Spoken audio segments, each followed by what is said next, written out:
دیکھو دعائیں مانگنے میں شرم اور آر محسوس نہ کرو، اللہ کے سامنے گڑ گڑانے میں شرم اور آر محسوس نہ کرو، اس کا معمول بنا لو۔ حضرت عمر فرمایا کرتے تھے کہ میری دعا قبول ہو رہی ہے یا نہیں مجھے اس سے غرض نہیں ہے، مجھے اس سے غرض ہوتی ہے کہ مجھے دعاؤں کی توفیق مل رہی ہے کہ نہیں مل رہی۔ تو جتنی دعا ڈاکٹر ٹھیک کرے گا، جا مانگ ڈاکٹر سے، میری مرضی میں ٹھیک کروں نہ کروں، لیکن تو نے یہ بتا دیا ہے کہ تو مجھے اپنا محتاج، تو اپنے آپ کو میرا محتاج نہیں سمجھتا، تو نے اپنے عمل سے یہ ثابت کر دیا ہے کہ تو اپنے آپ کو نہیں سمجھتا کہ میں اللہ کا محتاج ہوں، تو نہیں سمجھتا کہ اللہ سب کچھ کر سکتا ہے۔ اس لیے اللہ کی نظر میں دعا کی ویلیو ہے۔ اگر آپ کا کوئی مسئلہ اٹکا ہوا ہے اور آپ اس کے اسباب اختیار کرتے ہو، دعا نہیں مانگتے، اللہ کہتے ہیں تیرا یہ خیال ہے کہ مسئلے میں دور نہیں کر سکتا، مسئلے تیرے گورنمنٹ دور کرے گی، تو یہ تکبر ہے جو آپ کو سزا کا ذریعہ بنے گا اور برکتیں چھین لے گا آپ کی زندگی سے۔ اس لیے قرآن کے الفاظ دیکھو، وقال ربکم ادعونی استجب لکم، اللہ کہتے ہیں کہ مجھ سے دعا مانگو میں تمہاری دعا کو قبول کروں گا۔ ٹھیک ہے بھائی، یہ آپشن ہے نا، آپ بتاؤ جب کوئی گورنمنٹ کسی کو کوئی آپشن دیتی ہے یا کوئی بینیفٹس دیتی ہے تو گن پوائنٹ پہ تھوڑی دیتی ہے۔ بھائی گورنمنٹ نے یہ کہا کہ قرضہ ملے گا بغیر سود کے، غریب لوگوں کو چاہیے اپنا مکان بنائے، یہ کہے گی نا گورنمنٹ، آگے دھمکی تو نہیں دے گی جس نے قرضہ نہیں لیا نا ہم سے مکان بنانے کے لیے اس کو شوٹ کر دیا جائے گا، ایسی دھمکی دے گی کبھی؟ تو یوں ہی کر دو اگر منہ سے نہیں نکل رہا کچھ۔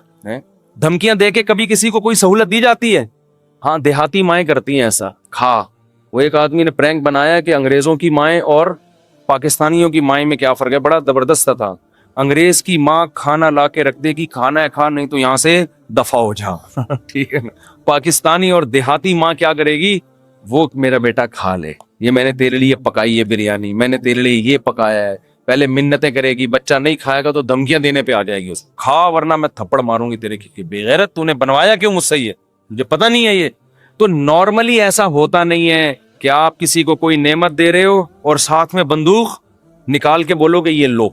کسی کو آپ نے ہدیہ دیا، 100 روپے، 1000 روپے، 500 روپے آپ نے کسی کو دیے یا آپ کی خدمت میں، وہ کہہ رہے یار میں تو ابھی ضرورت نہیں ہے آپ کا، بڑی نوازش، آپ بندوق نکال لے، تو یہ ہدیہ رہے گا؟ یہ ہدیہ تھوڑی رہے گا۔ تو کوئی بھی جب حکومت یا کمپنی کسی کو سہولت دیتی ہے تو وہ گفٹ کو پھر گفٹ ہی قرار دیتی ہے، لیکن اللہ کا اسٹائل یہاں پہ بالکل انداز بالکل الگ ہے۔ اللہ کیا کہتے ہیں، مجھ سے مانگو، یہ بینیفٹس مل رہے ہیں نا اللہ کی طرف سے، ہے بھائی، اللہ کیا کہہ رہے ہیں، مجھ سے مانگو اور میں جو مانگو گے میں وہ تمہیں دوں گا۔ بس یہ اللہ ٹھیک ہے، ہمیں تو نے بتا دیا کہ ہم مانگیں گے اور تو دے گا، ہمیں یہ بات پتہ چل گئی، اب ہماری مرضی، ہم جب چاہیں تو اس سے مانگے، ہمیں یہ سہولت کا پتہ چل گیا، اب ہم ہماری مرضی، اب ہمارے کہتے ہیں اٹس اپ ٹو یو، کہتے ہیں نا یہ اب آپ کے اوپر ہے، آپ مانگے یا نہیں مانگے۔ نہیں آگے اللہ نے بندوق نکال لی ہے، ٹھیک ہے نا، بندوق نکال لی۔ اللہ کہتے ہیں ان الذین یستکبرون عن عبادتی، یاد رکھو مجھ سے مانگنے میں تکبر کیا، میں نے تو کہا ہے مانگو، اگر نہیں مانگا کبر سے کام لیا کہ نہیں جی ہم نہیں مانگ رہے، سیدخلون جہنم داخرین، ذلیل کر کے جہنم کی آگ میں پھینک دوں گا۔ بڑے بھائی اللہ تو ہمیں گفٹ دے رہا ہے دعا کا یا جرمانہ لگا رہا ہے، کیا کر رہا ہے؟ سمجھ میں آنے والی بات ہے؟ کوئی سمجھ میں آنے والی بات بالکل سمجھ میں نہیں آ رہی ہے۔ یہی وجہ ہے کہ قرآن میں اور مقام پہ جب اللہ نے کہا نا میری یہ نعمتیں کھاؤ، تو پھر یہ نہیں کہا نہیں کھاؤ گے تو یوں کر دوں گا، یہ نہیں کہا۔ اللہ نے قرآن میں کہا کلو وشربو، کھاؤ اور پیو، حد سے تجاوز نہ کرو، یہ نہیں کہا اگر نہیں کھایا نا تو جہنم میں پھینک دوں گا، یہ کہا قرآن نے۔ کیا ہو گیا بھائی، اللہ نے کہا فن کے ہو نکاح کرو، یہ نہیں کہا نہیں کیا نا جہنم میں پھینک دوں گا میں، بشرطے کہ گناہ سے بچے انسان، گناہ کرو گے پھر تو جاؤ گے جہنم۔ لیکن جو بھی اللہ نے نعمتیں دی ہیں ان کو بندوق کی نوک سے نہیں اللہ نے کہا، کیونکہ وہ نعمت پھر نعمت رہتی نہیں ہے، وہ نعمت تھوڑی رہتی ہے پھر وہ۔ لیکن یہاں اللہ کیا کہہ رہے ہیں، مجھ سے مانگو میں تمہیں دوں گا۔ ہم خوش ہو گئے، زبردست اللہ کی طرف سے انعام مل گیا، ٹھیک ہے جب سہولت سے ٹائم ملے گا تو مانگ لیں گے، موڈ ہوگا، اور نہیں بھی مانگا تو اللہ نے بس ایک آپشن دیا ہے کہ مانگو گے تو ملے گا۔ لیکن اللہ نے کیا کیا، انداز دیکھو، کہا کہ اگر نہیں مانگا، اگر نہیں مانگ تو جہنم میں ذلیل کر کے داخل کر دوں گا۔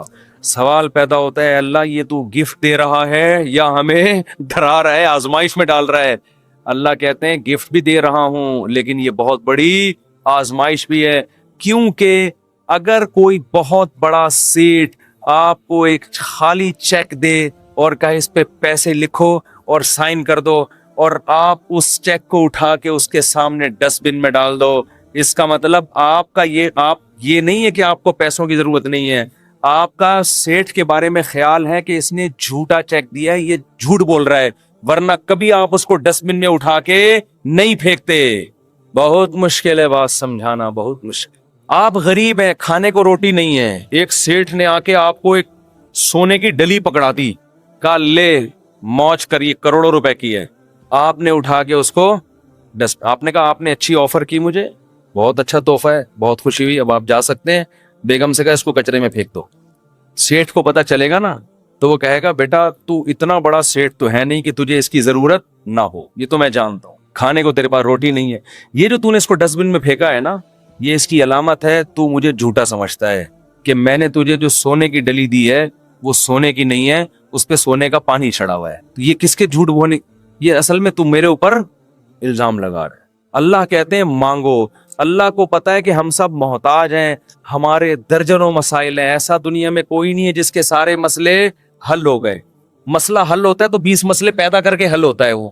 اب دیکھو کتنے مسائل ہیں, کسی کوئی بے روزگار ہے, پیسے نہیں ہیں, پیسے آ گئے تو خطرات بڑھ گئے, ڈکیتی کا خطرہ, پیسے آ گئے تو 10 مسائل کھڑے ہو گئے, اور کوئی مسئلہ کھڑا ہو گیا, گردے کا مسئلہ ٹھیک ہوا, ہارٹ کا پیشنٹ بن گیا, اور 20 قسم کے مسائل ہیں نا. سب کچھ ٹھیک ہے تو پھر بھی سکون نہیں ہے زندگی میں, نیند نہیں آ رہی, نیند کی گولیاں کھا کے سو رہے ہیں.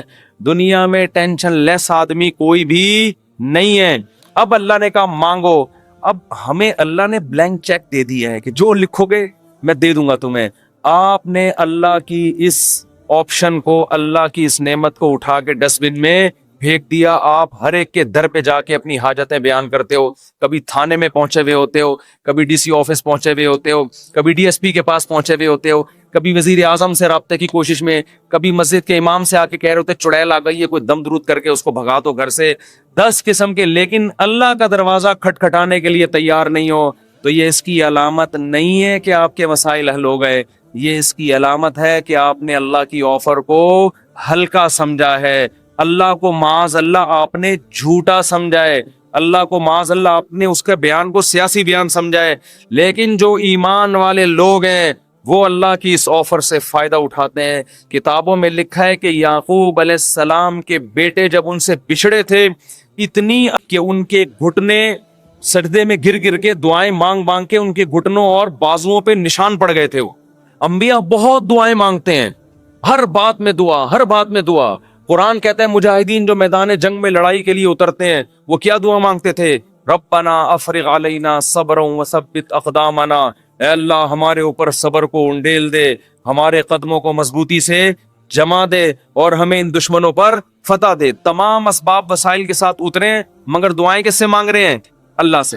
بدر میں دیکھو اللہ نے ہمارے نبی سے وعدہ کیا تھا مدد کروں گا, لیکن صحابہ کہتے ہیں نبی پوری رات مصلے پہ سردے میں روتے رہے ہیں, اللہ سے مدد کی دعائیں مانگتے رہے ہیں, حالانکہ اللہ نے تو مدد کا وعدہ کیا ہے, پھر بھی مانگ رہے ہیں. اے اللہ اگر یہ 313 شہید ہو گئے تو تیری دنیا میں عبادت کرنے والا کوئی بھی نہیں ہوگا. اللہ کو واسطے بھی دے رہے ہیں, جہاں پیغمبروں کے ساتھ کوئی زکریا علیہ السلام کی اولاد نہیں, اللہ سے اولاد مانگ رہے, پوری زندگی اسی میں گزر گئی, بڑھاپے میں جا کے اولاد ملی ہے.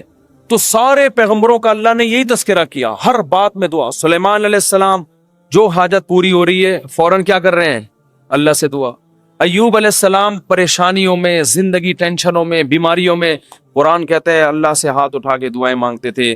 انی مسنی الضر, اے اللہ بہت پریشانی میں ہوں, انت ارحم الراحمین, تو سب سے زیادہ رحم کرنے والا.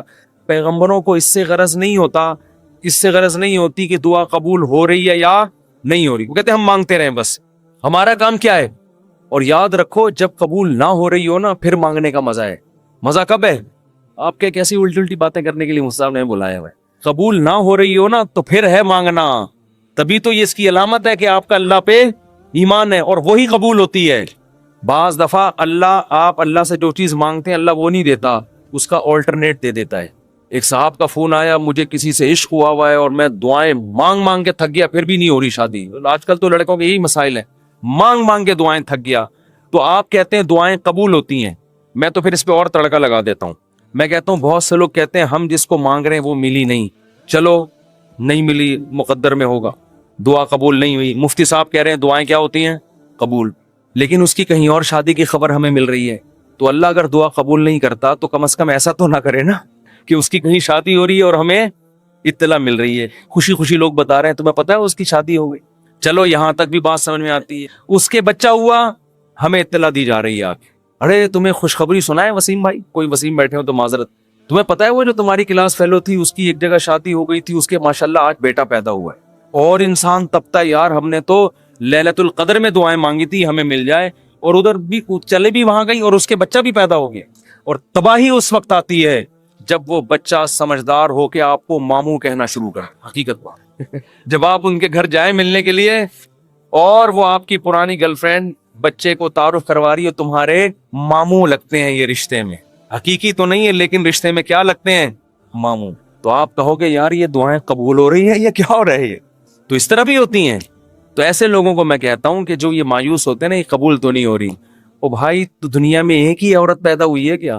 اللہ کے علم میں یہ بات تھی کہ وہ تیرے لیے نقصان دہ تھی, ہر چیز تمہارے لیے نہیں ہے. قرآن کیا کہتے ہیں, آسان تکرہوا شیئن, بہت سی چیزوں کو تم پسند نہیں کرتے لیکن اللہ نے اس میں خیر رکھی ہوتی ہے. بہت سی چیزوں کو تم پسند کرتے ہو, اللہ نے اس میں تمہارے لیے خیر نہیں رکھی ہوتی. واللہ یعلم, اللہ کہتے ہیں مجھے پتا ہے, وانتم لا تعلمون, تم جاہل ہو, تم نہیں جانتے. اللہ سے آگے نکلنے کی کوشش مت کرو. سورہ کہف میں واقعہ نہیں ہے کیا کہ حضرت خضر علیہ السلام نے ایک نوجوان بچے کو قتل کر دیا تھا. موسیٰ علیہ السلام نے پوچھا کیوں مارا, ان میں ماں باپ کا کیا قصور تھا؟ فرمایا یہ بچہ بڑا ہو کر ماں باپ کا باغی بنتا, اس لیے اللہ نے اٹھا لیا اس کو, اور نیک والدین تھے, اللہ ان کو دوسری اولاد دے گا. اب وہ والدین تو رو رہے ہوں گے, ہائے ہمارا بچہ اللہ نے چھین لیا ہم سے. بھئی اللہ کے علم میں یہ بات ہے کہ اس کے کا نعم البدل اللہ تمہیں عطا کرے گا, اور وہ ایسا ہوگا جو تمہاری خدمت کرے گا. تو ہمیں نہیں پتا, کچھوں کی اولاد نہیں ہوتی, وہ پریشان ہے, ہو کیوں نہیں رہی, اسی میں خیر ہے. کیا بھروسہ کوئی اولاد ہو اور وہ آپ ہی کا سر بجانا شروع کر دے. وہ آپ جو جیسا چل رہا ہے اللہ سے اچھی امید رکھو, اے اللہ میرے ساتھ یہی ٹھیک ہے. سر پہ بال اگائیں ٹھیک ہیں, نہیں یوں بولا کرو مجھ پہ ٹنڈ سوٹ کرتی ہے اس لیے اللہ مجھے بال نہیں دے رہا. بہت سے لوگوں کے یہ مسئلہ ہے, بال ہی نہیں اگ رہے, مالشیں کر کر کے, زیتون کی مالشیں, یہ آملہ کھا لیا انہوں نے, لگانے کے بجائے نا کھانا شروع کر دیا انہوں نے, نہیں اگ رہے ہیں. ایسے لوگ ایسے گنجے دنیا میں موجود ہیں. مجھ سے آگے پوچھ رہے ہوتے ہیں آپ نے کیا کیا ہے جو آپ کے بال اگائے, تو بھائی ہر ایک کے نہیں اگیں گے, یہ آزمائش ہے اللہ کی طرف سے. تو اسی میں صبر کرو یار, مر کے کیا ہو جائیں گے, ختم. اسی میں اس پہ روٹیاں پکاؤ.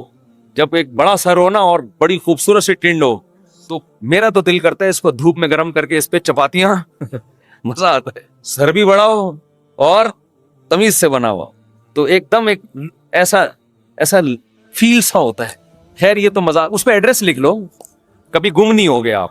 تو اگر اللہ نے ٹنڈ دی ہے, بہت سے کام اس ٹنڈ سے لیے جا سکتے, ایڈریس لکھ دو اس پہ, تو اس کا فائدہ یہ ہوگا کہ کبھی بھی گم نہیں ہوگے. خیر یہ تو میں مذاق کر رہا ہوں, لیکن اللہ نے جو آزمائش مقدر کی ہے, کیا کرو بھائی, صبر.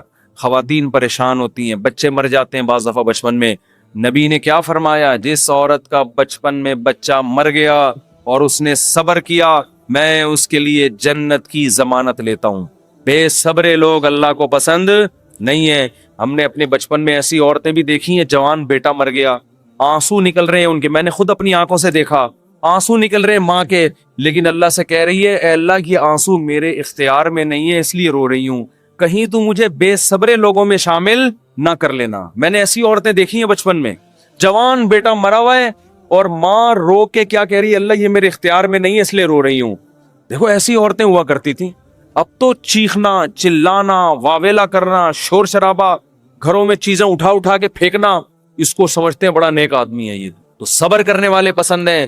مانگتے رہو مانگتے رہو مانگتے رہو, اس چکر میں مت پڑو کہ کون سی قبول ہو رہی ہے کون سی نہیں ہو رہی. ہر چیز اللہ سے مانگے, نبی نے فرمایا جوتے کا تسمہ بھی ٹوٹ جائے تو کس سے مانگو؟ اللہ سے۔ اس کا مفہوم پتہ ہے کیا ہے؟ مطلب یہ کہ لوگوں سے مت مانگو، لوگوں سے مت مانگو، ہر حاجت کس کے سامنے پیش کرنی ہے؟ اللہ سے۔ پھر قبول ہو جائے ٹھیک ہے، نہیں ہے تو زیادہ ٹھیک ہے۔ اور میں نے تو اپنی زندگی میں دیکھا ہے بھائی کہ انسان حقیقت میں اللہ سے گڑ گڑا کے مانگتا ہے نا، دعا قبول ہوتے ہوئے نظر آتی ہے اس کو۔ دیکھو دعا کی حیثیت کیا ہے کہ آپ نے اللہ کے دفتر میں اپنی فائل جمع کرا دی، تسلی ہو گئی، آپ کا کام اب ہو جائے گا، اب آپ ٹینشن نہ لیں۔ لوگ کہتے ہیں نا گورنمنٹ کے ادارے میں بھائی ہم نے فائل جمع کرا دی ہے، اب ہمارے بس میں جو تھا وہ ہو گیا، اب یہ پروسیس سے گزرے گی، جو بھی آپ کا پلاٹ آپ کے نام ہونا ہے، گاڑی آپ کے نام ہونی ہے، گھر پہ آپ کو میسج آ جائے گا، تمیز سے بیٹھ جاؤ، بار بار جا کے وہاں پوچھتے نہیں رہو فون کر کے سر میرا کام ہو گیا، سر میرا کام ہو گیا۔ بھائی فائل، پیشنٹ آپ ہاسپٹل میں، اچھے ہاسپٹل میں اگر آپ داخل کرا دیتے ہو، آپ کہتے ہو وہ بندہ سیو ہے، اب یہ ڈاکٹروں کے حوالے میں نے کر دیا، اب آپ تسلی سے۔ تو جب آپ دنیا میں تسلی کر لیتے ہو یار پیشنٹ ڈاکٹروں کے حوالے کر دیا، فائل گورنمنٹ کے دفتر میں جمع کرا دی ہے، تو اللہ کے ہاں دعا مانگ کے بھی مسلمان کو تسلی ہوتی ہے، میں نے اپنا دکھڑا کس کے سامنے رکھ دیا ہے؟ اللہ کے، اب اس کی مرضی ہے، وہ کرے ٹھیک ہے، نہیں کرے تو بھی ٹھیک، اب میرے لیے جو فیصلہ ہوگا وہ بہتر ہوگا، لیکن اللہ آزماتا ہے۔ ایک حدیث بیان کر کے بس بیان کو ختم کرتا ہوں۔ نبی صلی اللہ علیہ وسلم نے ارشاد فرمایا کہ اللہ بندے کی دعا اس وقت تک قبول کرتے رہتے ہیں جب تک وہ دعائیں کر کر کے تھک کے یہ نہیں کہتا کہ میں دعا مانگتا ہوں مگر قبول نہیں ہوتی۔ عجیب حدیث ہے، دیکھو بندہ یہ کیوں کہہ رہا ہے کہ میں دعا مانگ رہا ہوں قبول نہیں ہو رہی؟ اس لیے کہ اسے لگ رہا ہے نا کہ جو مانگ رہا ہوں وہ مل نہیں رہا، تبھی تو کہہ رہا ہے۔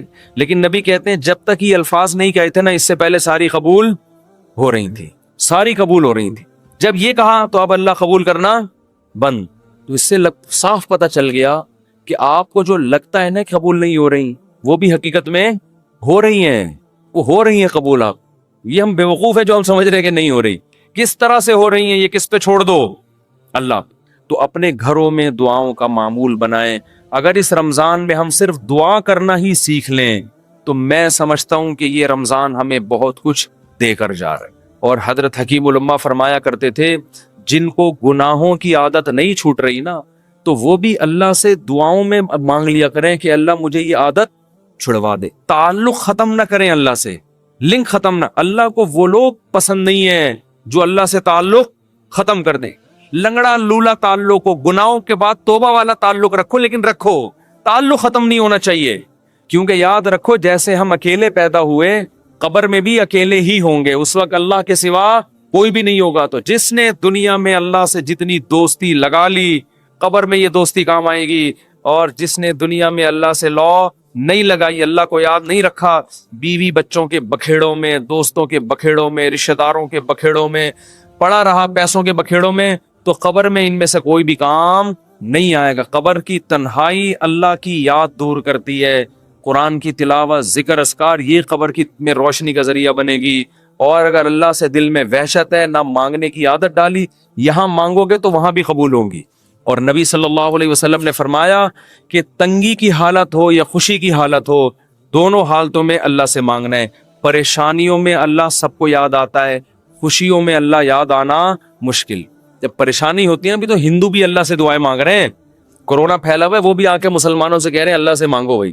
ہماری دادی اللہ مغفرت فرمائے بتایا کرتی تھی، اور بھی میں نے یہاں ایک بزرگ تھے ان سے بھی سنا، کہ جب ہندوستان میں قحط پڑتا تھا تو ہندو مسلمانوں سے آ کے کہتے تھے اللہ سے دعا مانگو یہ قحط دور ہو جائے۔ تو جب سخت مصیبت آتی ہے، میں نے ایک دفعہ جہاز میں سفر کر رہا تھا، تو کراچی سے ہم پتہ نہیں اسلام آباد یا لاہور، تو کیا ہوا ہے جہاز میں اکثر لبرل قسم کے لوگ بیٹھے ہوتے ہیں، اکثر، زیادہ تر نہیں، اکثر، جو اللہ کو ذرا کم ہی یاد کرتے ہیں، ذرا ماڈرن قسم کے لوگ ہوتے ہیں نا، جہاز میں پیسہ ہوتا ہے تو ورنہ وہ ٹرین سے، نیک آدمی ہوتا تو ٹرین سے جا رہا ہوتا نا، یا بس سے جا رہا ہوتا، بیچارہ چھت پہ بیٹھ کے جا رہا ہوتا۔ پیسہ آتا ہے تو دین اکثر چلا جا، تو اکثر جہاز میں دیکھا ہے لبرل، ایئرپورٹ پہ ہی اسٹائل پتہ چل جاتا ہے۔ تو ہم جا رہے ہیں، ہمیں کراچی سے جہاز چلا ہے، راستے میں کہیں موسم خراب، تو ہلکے پھلکے 2-3 جھٹکے آئے جہاز کو، میں نے تو لیپ ٹاپ نکالا، وصیت کو اپڈیٹ کر دیا نا، ٹھیک ہے، تو میرے پاس ہر وقت وصیت نامہ رہتا ہے، کوئی بھی ایسی بات ہے بھائی اپڈیٹ کیا یا کرنے کا ارادہ کیا، ابھی پوری بات مجھے یاد نہیں ہے, لیکن میں اکثر ایسا کر دیتا ہوں کہ جب کوئی ایسا خطرہ ہوتا ہے فون پہ بتا دیتا ہوں. جہاز میں تو فون کر نہیں سکتے. ایک دفعہ ہم مکہ سے مدینہ جا رہے تھے, عربی ڈرائیور تھا, اس نے جو بھگائی ہے گاڑی, ٹیکسی لی تھی کرائے پر, تو میں نے گھر باقاعدہ فون کر کے 2-3 وصیت نامے اسی وقت لکھوائے. میں نے کہا مجھے یقین نہیں ہے کہ میں مدینہ پہنچ پاؤں گا. اس نے نمبر پلیٹ پہ کالا کپڑا لگا دیا تاکہ کیمرے میں, اور وہ جو بھگائی ہے اس نے, اور وہ جو راستے میں روکنے کے لیے آ رہی ہوتی ان کو بھی اڑاتا ہوا نکل گیا. وہ جب نمبر ہی ٹریس نہیں ہو رہا اس کا, تو ایسے بھی ہوتا ہے بعض دفعہ. تو جہاز میں پہلا جھٹکا آیا, وہی اللہ کی, کوئی بھی اللہ کو یاد نہیں کر. ایئر ہوسٹس نے بتایا کوئی نارمل تھوڑا سا سیٹ بیلٹ مان لیں, وہ جو ٹھش پش اس نے کرنی تھی کر دے. 2-3 دفعہ ٹھش پش کر کے وہ نکل گئی. آگے گئے ہیں تھوڑا اور, پھر اور او بھائی, پھر جو جہاز نے ہچکولے کھانا شروع کیے, اب طبیعتیں خراب ہونا, وہ جو اوپر سے چیزیں گرنا شروع ہو گئی نا. مجھے جنید جمشید یاد آیا. میں نے کہا اللہ بچا لے تو زیادہ خوشی ہوگی, بچ جائیں تو باقی تیرے ہاتھ میں. مانگنی تو اللہ سے عافیت چاہیے نا, اللہ زندگی دیتے, ہم تو محتاج ہے نا. اللہ کے سامنے فنٹر گیری اچھی نہیں. اللہ تیری مرضی, مارنا ہے مارتے, میں موت سے تھوڑی ڈرتا ہوں. یہ بھی بعض لوگ کر رہے ہو, میں موت سے ڈرتا ورتا نہیں ہوں. یہ نہیں اللہ کو پسند ہے. اللہ پیسہ دینا ہے دے, نہیں دینا نہیں دے. ہمارے نبی کے گھر میں 40 دن چولہا نہیں جلتا تھا, میرے گھر میں اگر 80 دن نہ جلے تو کیا ہو گیا. اللہ کو تو محتاج ہی پسند ہے بھائی. گڑ گڑاؤ, مانگو اس سے. تو میں نے بھی دعا مانگی, اللہ اس مصیبت سے ہمیں نجات دیتے. لیکن ویسے ایک آپ کو بات بتاؤں, جہاز کی موت ہوتی بہت آسان ہے, اس میں زیادہ ٹینشن لینے کی ضرورت نہیں ہے. کیونکہ ٹرین سے آدمی ٹکراتا ہے نا, پتہ نہیں کون سی کدھر سے جا کے کٹے, کون سا سر پچ کے, بس میں جائے ٹانگ پھنس گئی کھڑکی میں, بہت بھیانک موت ہے. جہاز میں ایسی موت ہوتی, میں نے تو جہازوں کے انجینئروں سے بھی دوستی ہے, پائلٹوں سے بھی, وہ کہتے ہیں جہاز میں آپ بیٹھے ہوئے ہیں, فوراً پہنچ گئے دوسرے جہان میں. وہ جو تھوڑی میں تھوڑا ہل رہا ہے اس کا تو خطرہ ہوتا ہے کہ یہ ہو کیا رہا ہے ہمارے ساتھ, لیکن جب ٹکراتا ہے نا, اللہ نہ کرے, تو یا جیسے ہی اس کی سپیڈ کم ہوئی یا کسی سے ٹکرایا, تو ہماری کھوپڑی ہمارے تن سے فوراً سے پہلے جیسے سر قلم کر دیا کسی کا, تو ایک دم مر جاتا ہے. اس لیے زیادہ ٹینشن نہ لیا کرے. تو اب وہ جب ہلنا شروع ہوا, تو شروع میں تو لوگ انجوائے کر رہے ہیں بھائی, کوئی اخبار پڑھ رہا ہے, کوئی کیا کر رہا ہے, کوئی ویڈیو گیم کھیل رہا ہے, کوئی فلم دیکھ رہا ہے, جو بھی موبائل پہ لگے ہوئے ہیں. جب زیادہ ہلنا شروع ہوا ہے نا, تو اللہ اللہ کی آوازیں آنا شروع. میں نے کہا اب دیکھو یہ انسان کتنا نالائق. اللہ نے اتنے جھٹکے دیے, اب بول اللہ نہیں, ابھی تک نہیں. اخبار, پب جی, یہ سب چیزیں چل رہی. وہ جب چیزیں گرنا, اور ایئر ہوسٹس وہ جو پانی وانی لے کر آتی ہے نا, وہ بھی دھڑام سے ادھر کو نیچے. جب اتنی حالت ہوئی ہے, وہ ایئر ہوسٹس بولے ایکچولی کچھ بھی نہیں, کچھ بھی نہیں, کچھ بھی نہیں. لوگوں کو پتا ہے کہ ان کو تو یہ سکھا کے بھیجا جاتا ہے کہ کچھ بھی ہو جائے آپ نے بولنا ہے کہ کچھ نہیں ہوا, کیونکہ ان کو تو تنخواہ اس چیز کی مل رہی ہے نا. کیونکہ اب اگر کچھ ہو یا نہ ہو, آپ کے چیخنے سے ہونے والا کچھ بھی نہیں ہے. تو یہ جہاز کے عملے کو سکھایا جاتا ہے کہ چاہے تباہ بھی ہو جائے نا, کچھ بھی ہو جائے, آپ نے یہی بولنا ہے کہ ٹینشن لینے کا نہیں ہے. وہ 50-50 کی طرح بالکل, کہ وہ کمنٹری کر رہا ہے, سلیم اللہ بہت اچھا کھیل رہا ہے, بہت اچھا کھیل رہا ہے. لوگ کہہ رہے ہیں بھائی یہ کہاں کھیل رہا ہے ہاکی میں, کہہ رہے ہیں بہت, میں تو یہ بولوں گا یہ بہت اچھا کھیل رہا ہے. جو آڈینس بیٹھے ہوئے تھے تماشائی, انہوں نے کہا ہم جا رہے ہیں, اس نے کہا جہنم میں جاؤ تم لوگ, لیکن یہ بہت اچھا کھیل رہا ہے. پھر پیچھے دکھایا کہ اس کے کسی نے بندوق رکھی ہوئی ہے, یہاں پہ بندوق رکھی ہوئی. تو ایئر ہوسٹس نے تو یہی بولنا ہے کہ نارمل ہے, کچھ بھی نہیں. اس کو ٹریننگ دی جاتی ہے اس کی, کیونکہ اگر لوگ چیخیں گے چلائیں گے تو پہلے ہی جہاز تباہ ہونے کا خطرہ ہے نا, پائلٹ پہ کو ٹینشن دیں گے لے جا کے. تو اب کیا ہے کہ جی وہ جب 2 گھنٹے میں زیادہ ہی ہو گیا, اب چیزیں گرنا شروع ہو گئی, تو پھر سب کو اللہ یاد آنا, پھر لا الہ الا اللہ, پھر لا الہ, ختم نبوت کا عقیدہ زندہ. کوئی بھروسہ نہیں تھا, تحفظ ختم نبوت کے نعرے لگنا شروع ہو جا. مجھے بڑی برت ہوئی, میں نے کہا دیکھو انسان کتنا کمزور ہے. 2 منٹ لگتے ہیں اس کی ہوا نکلنے, فنٹر گیری ختم ہونے میں کتنے 2 منٹ, ورنہ کیسے 3 پیس سوٹ ٹائی میں ایسا فنٹر بن کے بیٹھا ہے. تھوڑی دیر پہلے کوئی مولوی اس کو آگے بولتا ہے کبھی اللہ کا نام بھی لے لیا کر, دفعہ یہاں سے, تم لوگ کو اللہ اللہ کے علاوہ کچھ آتا ہی نہیں ہے. گورا دیکھو کہاں پہنچ گیا چاند پہ, چاند سے بس تھوڑا سا نیچے سے وہ چھلانگے لگا رہا ہے, ٹھیک ہے نا. اور تم کیا اللہ اللہ صبح تسبیح پڑھا کرو, شام کو لا الہ الا اللہ پڑھا کرو, کیا تم لوگوں نے. تو بھائی جب ایک چپت پڑتی ہے تو اچھوں کو بھی اللہ یاد آتا ہے, تو بہتر ہے کہ خوشی کی حالت میں اللہ کو یاد رکھو.